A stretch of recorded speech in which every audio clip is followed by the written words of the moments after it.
Hi மக்களே, உங்கள் எல்லாருக்கும் என்னோட வணக்கம். நம்ம இன்றைக்கி என்ன பேசலான்னா, யார் இந்த கும்பகர்ணன்?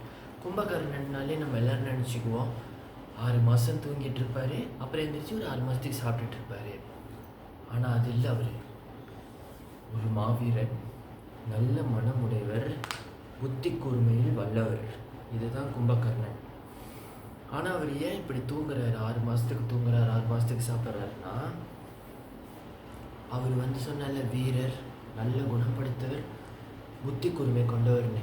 அதனால தேவர் லோகத்தை இந்திரனுக்கு அவர் மேலே ஒரு பொறாமை.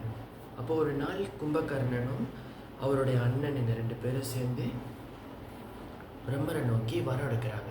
அந்த வரம் எடுக்கும் போது இந்திரன் என்ன பண்ணுறாரு, போய் சரஸ்வதி அம்மா பார்த்து சொல்கிறாங்க. என்ன சொல்கிறாங்கன்னா, எப்படியாவது இந்திராசனம் கேட்டு விருத்தம் எடுக்கிறாங்க, தவம் எடுக்கிறாங்க இந்திராசனத்து அந்த வரம் வாங்கிறதுக்கு. அப்போ இவர் என்ன சொல்கிறாருன்னா, இந்திராசனத்து வேணாம், அவரை எப்படியாவது கும்பகர்ண வாயால் நாக்கு குளறி நித்ராசனத்து வாங்க சொல்லணும், நித்ராசனத்து வேண்டும்னு பிரம்மர்கிட்ட அவர் கேட்கணும்னு செய்கிறாரு. அப்போ சரஸ்வதி அம்மாவும் என்ன செய்கிறாங்கன்னா, அவங்களும் சரின்னு ஒத்துக்கிறாங்க. முடியாதுன்னு சொல்லிட்டு அப்புறம் சரி இந்திரனோட கோரிக்கைன்னு சொல்லி சரி செய்கிறாங்க. அப்போ இவர் பிரம்மரை சந்திக்கும் போது என்ன வர வேணும்னு பிரம்மர் கேட்குறாரு. இவர் இந்திராசனத்து வேணுன்றதுக்கு பதிலாக நித்ராசனம் வேணும்னு கேட்டுட்டார்.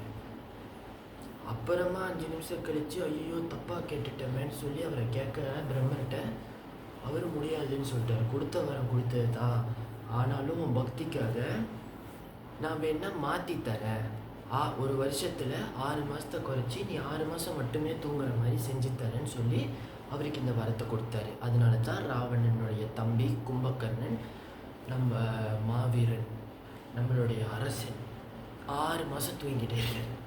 சரிங்களாங்க, நாளைக்கு வேறு வீடியோவில் பார்க்கலாம். கண்டிப்பாக வந்துடுங்க.